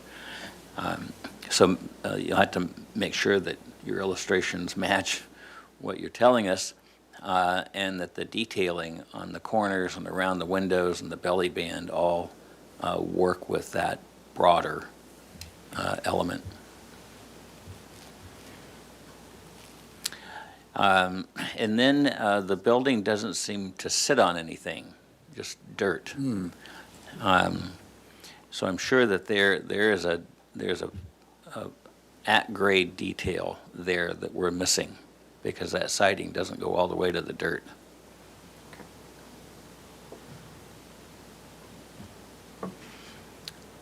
Those are my initial comments. Otherwise, good first attempt. Mr. Chair? Commissioner Drury? Yes, could we go to the, I think it's the south elevation? So those bottom 4 windows will vent onto the interior of the garage, right? Are they openable? Yes. I think there's probably a security issue with those windows. Although if you were paying attention, one of them is going to go to an ADU and they'll need windows. Oh. If only if I was paying attention. But I'm just talking about the ones that at the street elevation. Yeah. Yeah. I don't know, it just seems to me a little like too accessible, I guess. Okay. But that's, I mean, whatever you can do about that, I don't know, but thank you. All right. Mr. Comments, Commissioner Jordan? Thank you. I'm very comfortable with what you're presenting. I would endorse the comments of Commissioner Uli. And my own comment is much more conceptual in nature, because the state of California is trying to tell us what the future will look like in terms of requirements for parking and so forth. And there are private groups that are lobbying for another kind of future.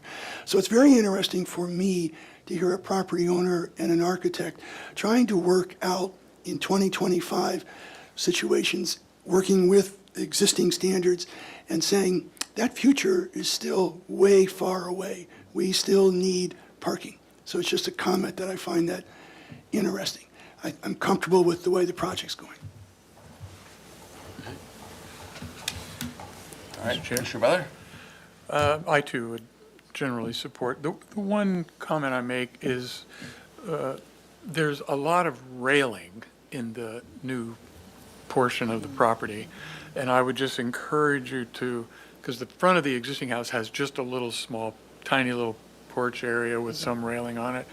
But because there's so much in the new unit, to try to make those two as similar in color and depth, et cetera, as you can, because it just takes over the front of the building, and it's needed and all of that, but that would tie those two together. Color, approach stylistically, that's my only comment. Okay. And make them only 24 inches tall as well. All right. Other comments? Yes. Commissioner Ensberg? Well, thank you so much for this presentation. I really like it.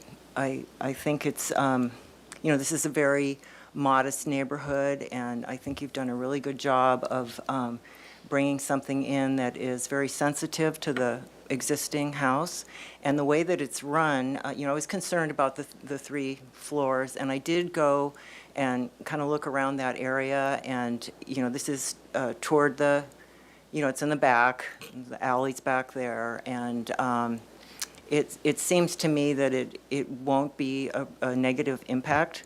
And as you say, it's bringing in, 2 more units, possibly even another. So I like the general approach. I wanted to understand a little bit more about what Commissioner Uli was saying. And as we're looking at this elevation, Commissioner Uli, were you saying that you think that the projection of the roof on that left side would go away and then would be flush so that you wouldn't see a gable on the end? Is that what you were saying? Yeah. Okay. On both sides, right? That middle Okay. gable is a false gable. Okay. It's not doing anything.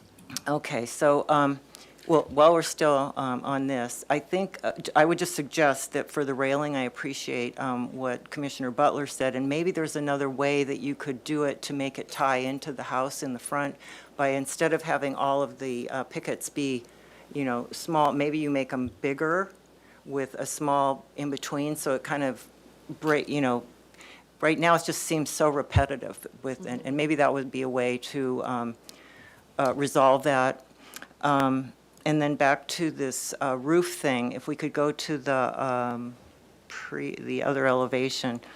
I agree with Commissioner Uli. I don't think there's any, it kind of bothers me that the 2 ridges don't line up. So I think that if you lost that, that there wouldn't be, and it seems very appropriate for this style of house, that it just seems to work.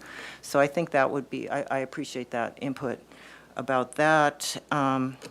And also about just sort of simplifying, because it is a very modest, simple house. So the comment that Commissioner Uli mentioned about the corbels and the braces and all that. But I do think that the eave, you were talking about a vent up in the eave, which I think will help and be nice. I do like the lattice. So if you wanted to go that way, I think it would be nice, and it would tie into the original house very well. So that, let's see, what else? And Commissioner Uli also brought this up about the base. And I was noticing that the main house has, looks like the concrete stem wall is coming up, and then it's painted red. And that looked kind of, I thought that looked really good, and maybe you could just do the same thing here. Okay. I agree about the posts being a little, could use to be beefed up a bit. And, the garage doors. Could you maybe study I think that the breakups with so many windows and so many panels makes it even feel wider. So if there's any way you could study the garage doors. Oh, you're talking about the doors. garage doors. Yeah, I'm the sorry. garage doors. And I had a question along those lines, actually. Yeah, go ahead. So in plan, can you, this is a big, long building, but can you make it a little bit longer? And then Get more add a space. little bit more beef to the center and to the edge, and to the sides? Because is Yeah. there any space for that? Because they get like a foot on each side that you can add? So the challenge there would be, again, the footprint and the availability of space that we have on the lot. There is this back entrance to the main house, and if we're going to allow a path of travel to the stairs, making it a little bit wider, and just because of the setbacks, we're kind of down to the inch. Gotcha. Yeah. So in the setbacks, is there, are stairs allowed partially in the setbacks for AUDs? Are stairs considered an architectural projection? I believe the architectural projection Portion. for encroachments is only up to maybe 36 inches, if I'm remembering that correctly, but I know that there's a height limit or the number of stairs that are allowed to encroach Because into a that. fireplace can extend into that. Correct. Or like mechanical equipment can extend into those, but I believe. So it might be idea. good to study. Explore it. Yeah. Okay. And teeing off of that, I suspect that there's a 10-foot difference between the existing building and the new building in order to keep the openings of the existing building. So you got to be more than 10 feet away, right? Yeah. Okay, so then Go back back to, to can we go that- back to the garage Yeah. doors? I see where you're going. Yeah, because that would have Yeah. potentially help the garage It door. would, I was hoping for that too. I just think that would be, but maybe there's another, just to, maybe to kind of help mitigate, it just feels so many panels, maybe there could be fewer of them, or, you know, maybe you're trying to get a off-the-shelf type of unit, but, for, you know, keep the cost down, but anyway, if you could Well, I guess take a what look. size is that, those garage, what size are those They're, garage doors? they're 20. 10-footers? Yeah, I believe they're 20 or 22 foot. Yeah, can you come down a little bit in terms of size of them? It's still too Well, far. she said, I asked that, she said they had to be. Right, so we can't change the size of the garage door because of the backup maneuverability. Yeah, that's right. Yeah, it's Is that kind from of a Public domino Works? effect. Is that I a get Public it. Works thing? Engineering, traffic engineering? Not Public Works, but transportation and planning for their parking design standards. Mhm. Well, okay, so that's just my, you know, there's Sure. some way It's gonna of, be it just expensive. feels like a lot of, Right, so just to clarify, are you saying you would just like to see fewer windows yeah, along that? Okay. fewer, maybe just, yeah, Fewer panels. fewer Okay. panels and panels. windows, just kind of I agree with that. simplify it more. And Mr. Chair, oh, I'm sorry. Oh, and then I think, anyway, I just wanted to end by just, I really appreciate the effort here, and I think it feels appropriate to me in terms of how it matches with the old house and with the neighborhood, and so I just want to acknowledge you guys for doing that, and, yeah, it was a concern, the 3 stories, but I think you've handled it well. Thank you. Mr. Chair, not to muddy the water, because I have been paying attention, you know. So it's, I think there's a lot of little stuff in the, especially the north elevation with the garage doors. What about just not having those 4 lights at the top of the door? Oh, I see what you're saying, just removing the windows from the Maybe garage doors? Just 2 lights, or horizontal or vertical, does that make sense? Hmm. Just to simplify, Actually, yeah, if you can zoom in, if you took out the horizontal muntin, and then it would actually become more of a vertical read. Right now, it's such a horizontal Yeah. read that maybe just taking out that horizontal muntin might now make it a proportion that's vertical. And actually, there's some carriage house doors that I know that do that very thing, where they have a very vertical little light, and that actually makes them read more vertically. Right now, there's such a horizontal to those lights. yeah, okay, thank you. And following on that, maybe 2 panels per door instead of 4. Yeah. Yeah. Also to follow, I mean, I know you're trying to get something that's not custom, but maybe there's an opportunity too, to make it look like there's a division between the 2 doors. So you've got the essentially 4 doors. To give the effect of 4 To doors. make it look like there's, so anyway, that's just another thought. And one other thing, back to that elevation where the removal of the false roof, as Commissioner Uli described it. Could we go to that elevation for a sec? So having, you know, a band, what do you call it? Yeah, a belly band there would Right help. here. That to break it up a little bit there. So like the one you have, at the plate of the first floor, have another one there, then that would break it up. And I'm glad to hear that feedback, because when I was designing this, I felt that without it, I was concerned about it being just a big box, and not to break it up. So if you're okay with it, I'm okay with it. All right. I wanted to key on something Commissioner Insberg pointed out, and that's the vent at the gable. Seems to me it doesn't have to be a real vent. It could just be a treatment of the siding so that it looks like a vent, but it's not open to the attic, especially if you explore vaulting that second floor, which would make those rooms really nice. The third floor, yeah.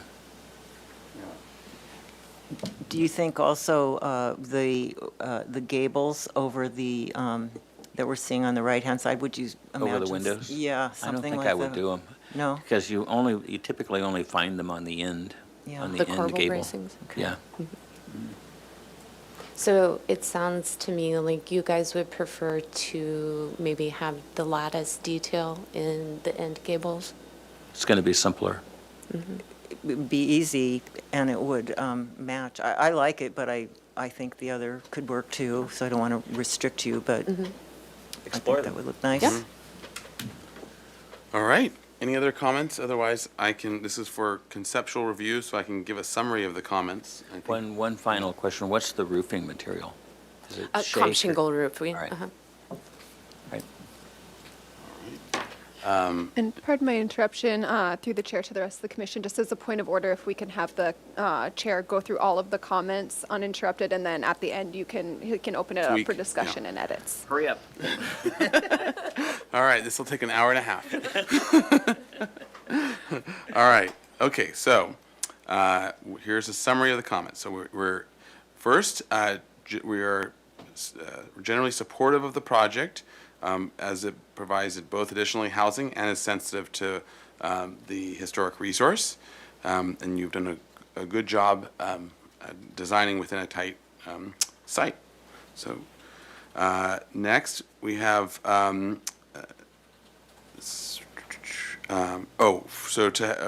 for next time to come back with the site plan with adjacent buildings as well as elevations with the adjacent buildings and include the street conditions and street and site conditions. The roof, keep the roof eave and gable details simple as a general rule, and matching the lattice work or something similar of the main house is appropriate. And I guess the main thing is as you're studying that eave detail going around, basically equal or lesser than the main house as just sort of general rule in terms of complexity. Eliminate the false gables on either end on the north and south the east and west ends at the second floor. Make the railings. I'm sorry. Consider a belly band in its. Oh, yeah.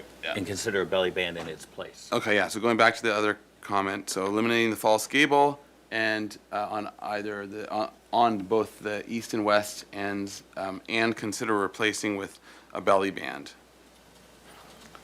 The railings, study the railings and breaking them up so that they're not as repetitive, looking at ways of breaking them up, as well as looking at the main house for inspiration, to tie to it in color and detail. Shadows, it's noted that shadow studies will be needed for completion. Let's see, colors to match the main house or to be complementary. The proposal of hardy siding is acceptable with the drawings to indicate the proposed 6 to 8 inch, and I would say leaning more towards the house, even if it is, it's maybe half as much, would probably be the better version, is getting it closer to the height of the main house as opposed to even larger. So leaning towards the narrow end. Okay, let's see. Garage doors. So garage doors appear very horizontal, so study them and their divisions, looking at removing the horizontal muntin in the window, as well as looking at fewer divisions of panels. Let's see, the next is study planters along the edge of the property, especially for turning clearances. Window treatments. In general, the window treatments seem acceptable. I would say maybe a little more study on the doors and side lights to make them a little bit more craftsman. It might be just the side lights, get more division or something, but studying those as well. The brackets at the porch, to study them as well, is looking at beefing up the lower angled support portion, as well as the connection of the porch column or post, actually, post to horizontal support. So that, and to look at examples, craftsman examples. For the stairway, to add at least one tread to make the stair more comfortable to ascend. Siding. For the base detail of the building, to match the house with a concrete stem wall, similar to the house, and to show in the drawings. For the garage, to look at the windows into the garage for security, and looking at how they might be divided or protected from security.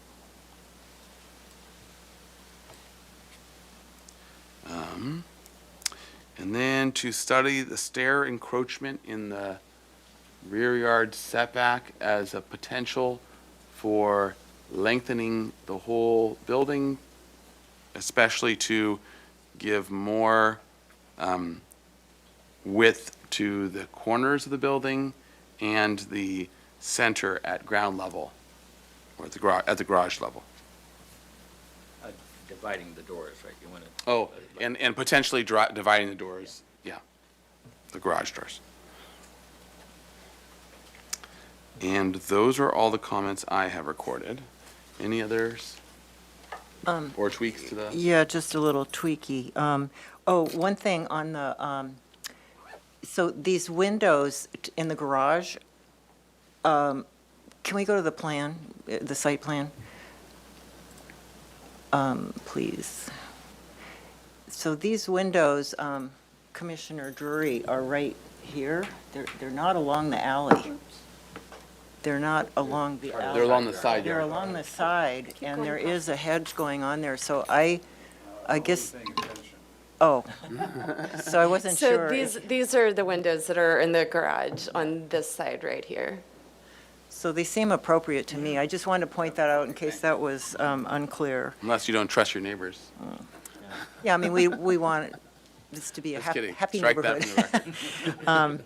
And then, there was one other thing. Oh, yeah, the east elevation. I just noticed this, and And actually, let's, hold on, sorry, if we can pause for that, let's go to the garage windows. Oh, yeah. Does everyone feel comfortable with that, striking that version? Yes. Okay, okay. great. Okay. Pardon thank you. my Let's get rid of interruption, that. Mr. Chair. Which comment did you want to strike from the motion? Security. Let's look at security of the windows in the garage. And crime's not our Was- purview. We're not the police. Okay. So on the east elevation, I was just curious, all the windows are the same width, except for that one in the upper left. So I was wondering if that was intentional, or did you want Is to that have because all of them to the be? was- false roof. False gable? It's not that, it is the bathroom. So I'll show you that on the. And I know pardon it's my not- it's interruption, not, Mr. Chair. Yes. We're in a motion period right now. Oh, okay. Questions has ended. So do you want to reopen questions or do you want to continue with the motion? Yeah, well, let's reopen questions to figure this out, because we're either Thank going you. to have it in there or not.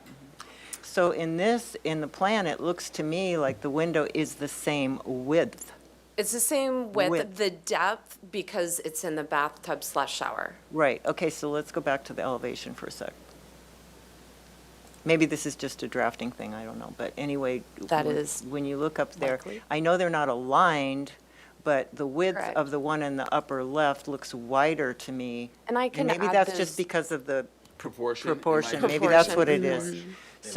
So if you had to leave it that way because of the height to the tub. And I can add the window dimensions when I come back too, Okay. just for clarity. No, it just was the it was because, Yeah. that's what it Yeah. was, so, So maybe it's just, the piece to add then is just to study that window within the elevation, the new elevation. And take a look at it, see if there's a solution that's a little more pleasing. And just to clarify Okay, that so- comment, study the third floor bathroom window. Yep, third floor bathroom window on the east and west elevation. east and west elevations. Okay, and then the final, and I don't know if we're closing this discussion and going Well, back let's to see our what list. you say first. Okay, the other one was just on the garage doors. I guess the comment I would say is to just, you heard what we had to say and just kind of overall simplification. So we offered a couple ideas, but, you welcome to, come up with something else. But basically, overall simplification. Yeah, and I don't think we're gonna need to change the comment in the motion, because it said study, I Okay. believe. So I think that it leaves it open enough. Okay, anything else? That before we was go? all. That's Okay, so all. we'll then Thank go you. back into the motion now, close that. So back in the motion, any other things to add to the motion? Post that holds up the staircase. Did we ever talk about that? We didn't talk about that. Looks like a 4x4, is it? Yeah, maybe it does want, I thought the same thing. Maybe it does want to beef up a little bit, especially, I think, because the front porch of the Craftsman, they're probably more beefing than that, and they're shorter things. So what about giving that up to or boosting that up to like a 6x6 or something? Okay, so let's add that as a comment, is to And I would say that about all the posts. yeah, thicken all the They seem posts. spindly. Yeah, the posts seem visually weak, and to thicken the posts to 6x6 or greater. Commissioner Early, didn't you also say that about the braces? Yeah, he got it already. Okay. With the brackets, yeah. May I ask a question for clarification? Sure. The beefing up at the posts, are you talking about, like, say here and here at the stair railings? Are you talking about those Support posts? posts. Oh, okay. The big ones. I just wanted to make sure Yeah. when we said all posts, that I knew which one, like. Support on- posts. Gotcha. All right, any other points to add to the motion? Was there a motion? Or I didn't think there was a Those were motion. to add to the summary? Yeah, those were just the official Comments, comments. We just want to comments, add keep to the them comments. clean Yes, for sorry. for the Yeah, you're right, secretary and you're for the right. record. But yes, we're open for a motion for No, continuance. I'll move for an indefinite continuance With those comments? with those comments. And Second. will you be ready for the phase 2 next time, or did you want to Does send everyone it? feel ready for the phase 2? I think so. I think. Unless they like- drastically change something. I think so, too, yeah. Okay. So that you Did you get a can second? have the phase 2 evaluate the new Not yet. design. You want a Oh, second? yes, I do, before those guys jump on it. Yeah, Would the go for motion it. maker, would the motion maker like to add the comment that the project is ready for the phase 2 HSSR? Thank you so much. And the seconder agrees. Okay. All right. Second by Commissioner Ensberg, by the way. All right, any other Gotta be discussion? quick. All right, roll call vote, please. Thank you, Chair Grumbine. I'll begin with Commissioner Ensberg, Yes. Commissioner McClure, Yes. Commissioner Butler, Yes. Commissioner Dorden, Yes, Commissioner Drury, Yes. Vice Chair Uli, Yes? and Chair Grumbine. Aye. Motion passes. Thank you. All right, thank you. Way to stretch the item out. All right. And it's before 4 o'clock. HLC is officially adjourned.